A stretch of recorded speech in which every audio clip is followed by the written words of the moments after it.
Donald and Douglas are twins and had arrived from Scotland to help Sir Topham Hatt, but only one engine had been expected. The twins meant well, but did cause confusion. Sir Topham Hatt had given them numbers, Donald 9 and Douglas 10, but he was still planning to send one engine home.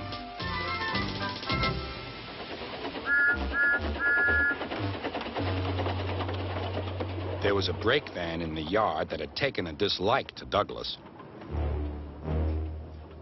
Things always went wrong when he had to take it out. His trains were late, and he was blamed. Douglas began to worry. Donald, his twin, was angry.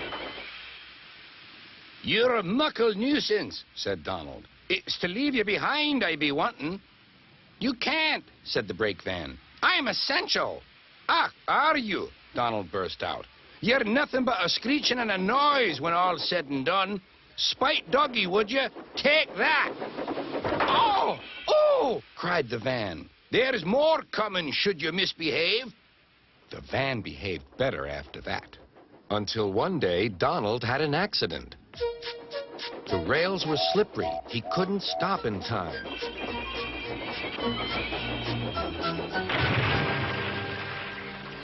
Donald wasn't hurt, but Sir Topham Hatt was most annoyed. "I am disappointed, Donald. I didn't expect such clumsiness from you.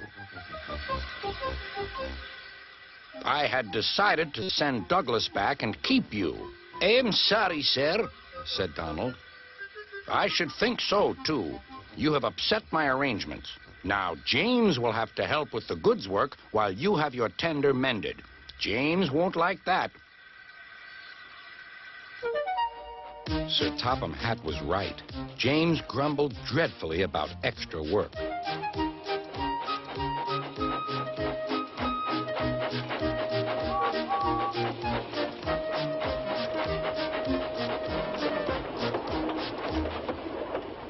"Anyone would think," said Douglas, "that Donald had had his accident on purpose. I heard tell about an engine and some tar wagons." "Shut up," said James. "It's not funny." He didn't like to be reminded of his own accident. "Well, well, well. Surely, James, it wasn't you. You didn't say." James didn't say. He slouched sulkily away. "James is cross," snickered the spiteful brake van. "We'll try to make him crosser still." "Hold back," giggled the freight cars to each other. James did his best, but he was exhausted when they reached Edward's station. Luckily, Douglas was there. "Help me up the hill, please," panted James. "These freight cars are playing tricks." "We'll show them," said Douglas.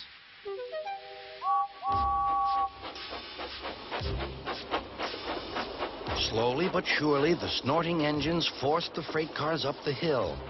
But James was losing steam. "I can't do it! I can't do it!" "Leave it to me!" shouted Douglas. The conductor was anxious. "Go steady! The van's breaking!" The van was in pieces. No one had been hurt, and soon Edward came to clear the mess.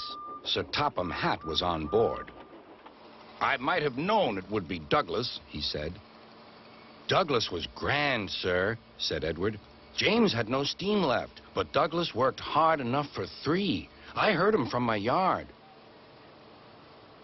"2 would have been enough," said Sir Topham Hatt. "I want to be fair, Douglas, but I don't know. I really don't know." Sir Topham Hatt was making up his mind about which engine to send away, but that's another story.